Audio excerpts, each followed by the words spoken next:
Panorama group, जो सोचता है वो करता है। आपके अपने सपनों का आशियाना।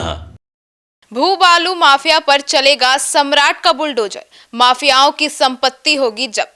नमस्कार, आप देख रहे हैं सिटी पोस्ट लाइव। मैं हूं सृष्टि राज। बिहार में भू माफिया और बालू माफियाओं की जो चल अचल संपत्ति जब्त करने की कार्रवाई शुरू हो चुकी है।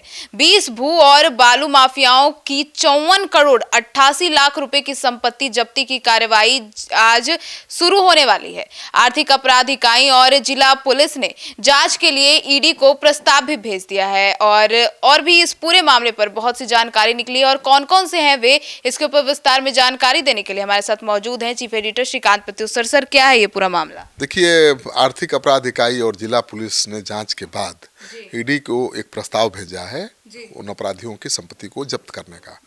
और इनमें दानापुर से आरजेडी के पूर्व विधायक रीतलाल यादव हैं, उनके भाई पिंकू यादव हैं, हाँ, और रीतलाल यादव और पिंकू यादव दोनों अभी जेल में हैं और दोनों पर बिल्डर से 50 लाख रुपए की रंगदारी मांगने का आरोप है, जान से मारने की धमकी देने का आरोप है। तो उनकी संपत्ति जब्त करने की कार्रवाई बहुत जल्द शुरू होने वाली है। सर, तो और कौन कौन से हैं भू माफिया? देखिए, 8 भू माफिया हैं जिनकी संपत्ति जब्त की जा सकती है। पटना जिले के 5 आरोपी हैं और इसमें है दानापुर के पारस राय, उनका बेटा राजवल्लभ कुमार, और 12 बालू माफियाओं की संपत्ति भी जब्त होगी, जिनमें बांका जिले के 6 माफिया शामिल हैं। बांका के नीलेश यादव और उसका भाई संजय यादव शामिल है। बादल यादव और उसका भाई आजाद यादव भी शामिल है, जिसकी संपत्ति जब्त की जा सकती है। मनेर के राम प्रवेश सिंह और उसका भाई विष्णु दयाल सिंह के भी नाम हैं इस सूची में।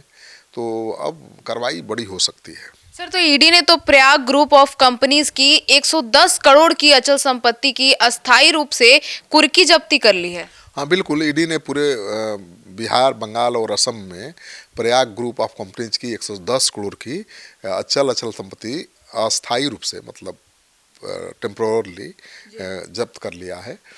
इनमें कंपनी के नाम पर 104 करोड़ रुपए कीमत की 450 एकड़ जमीन के साथ सुपर स्ट्रक्चर भी शामिल है। और कंपनी के निदेशक प्रोमोटर वासुदेव बागची, अविक बागची और स्वप्ना बागची के नाम पर 6 करोड़ की चल अचल संपत्ति भी जब्त हुई है। कोर्ट से आदेश मिलने के बाद ईडी ने ये कार्रवाई की है और बिहार, बंगाल, असम में प्रयाग ग्रुप की 110 करोड़ की संपत्ति जब्त हो गई है। तो अब बिहार के बालू माफियाओं और शराब माफियाओं के खिलाफ अब अभियान चल रहा है। सम्राट चौधरी का बुलडोजर अब बिहार के बालू माफियाओं, भू माफियाओं पर चलने वाला है। सर, तो उन 8 भू माफियाओं के नाम बताइए जिनकी संपत्ति जब्त होने वाली है। हाँ, पहले भी मैं चर्चा कर चुका हूँ। पिंकू उर्फ टिंकू यादव हैं, कोथमा खगौल पटना के रहने वाले। अश्विनी कुमार हैं, लोहिया नगर कंकड़बाग के रहने वाले। और पारसनाथ राय हैं, दानापुर के नया टोला के रहने वाले। राजवल्लभ कुमार हैं, दानापुर नया टोला के रहने वाले। संजय कुमार उर्फ संतोष उर्फ डॉन के नाम से कुख्यात कासिमपुर के हैं संजय कुमार, खुसरूपुर, उनकी संपत्ति जब्त हो सकती है। रिजवान उर्फ राजा, मोदामपुर बहादुरपुर थाना दरभंगा जिले के हैं। और वीरेंद्र प्रसाद बिंद जो कैमूर जिले के हैं, उनका भी नाम है।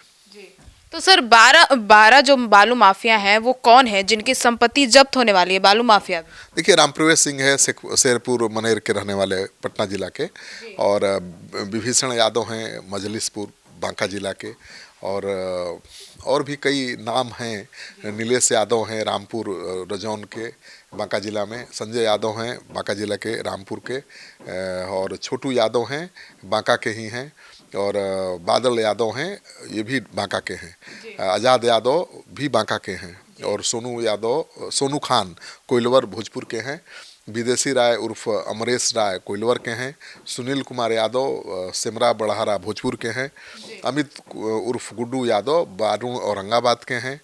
तो कई ऐसे बालू माफिया हैं जिनके खिलाफ कार्रवाई शुरू होने वाली है।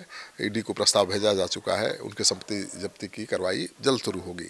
तो सम्राट का बुलडोजर अब अपराधियों पर, बालू माफियाओं पर, भू माफियाओं पर शुरू हो गया। सर, तो अब ईडी आगे क्या करने वाली है? तो ईडी को जब प्रस्ताव मिलता है तब वो ईडी मनी लॉन्ड्रिंग से जुड़े किसी भी केस में इन्फोर्समेंट केस, मतलब होता है ना, इन्फॉर्मेशन यानी थाने में जिस तरह एफआईआर दर्ज करती है पुलिस, उसी तरह से ईडी भी प्रमाण के आधार पर एफआईआर दर्ज करती है और अपने स्तर से इन माफियाओं की संपत्ति की जांच करती है।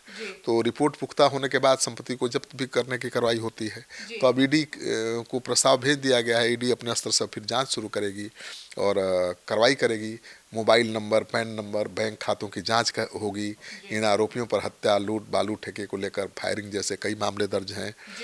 स्थानीय थानों की पुलिस ने पहले ही संपत्ति की जांच शुरू की है और बाद में विशेष टीम गठित की गई थी इनकी जांच के लिए।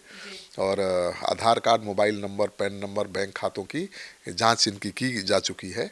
अंचलाधिकारी की मदद से ज़मीन की जानकारी भी जुटाई गई है। तो सारी जानकारी तो ईडी को सौंप दी गई है, लेकिन ईडी तो अपने हिसाब से काम करता है ना। कोई ज़रूरी नहीं है कि पुलिस सिफारिश कर देगी और ईडी संपत्ति जब्त कर लेगा। ईडी उन प्रमाणों की का जांच पड़ताल करेगा। ईडी को लगेगा कि हाँ भाई मामला बनता है तो केस दर्ज करेगा, फिर जांच शुरू होगी और तब जाकर ईडी संपत्ति को अटैच करने के या जब्त करने की कार्रवाई करेगी। तो मतलब अब सम्राट चौधरी पूरे एक्शन मोड में आ गए हैं और बिहार से अपराधियों का अब सफाया होना शुरू हो गया। हाँ, देखिए कल ही गृह विभाग का प्रेस कॉन्फ्रेंस हुआ।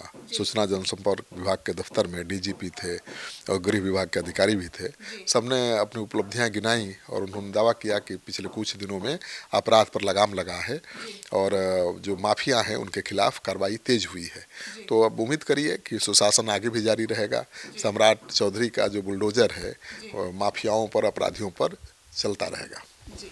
तो सुना आपने हमारे इस डिबेट को। तो अब बिहार में जो सुशासन लाया जा रहा है, अब सम्राट चौधरी जो ये पूरा मामला संभाल रहे हैं, पूरा मोर्चा संभाल रहे हैं, इसको लेकर आपकी क्या राय है कमेंट सेक्शन में जरूर बताइएगा। धन्यवाद।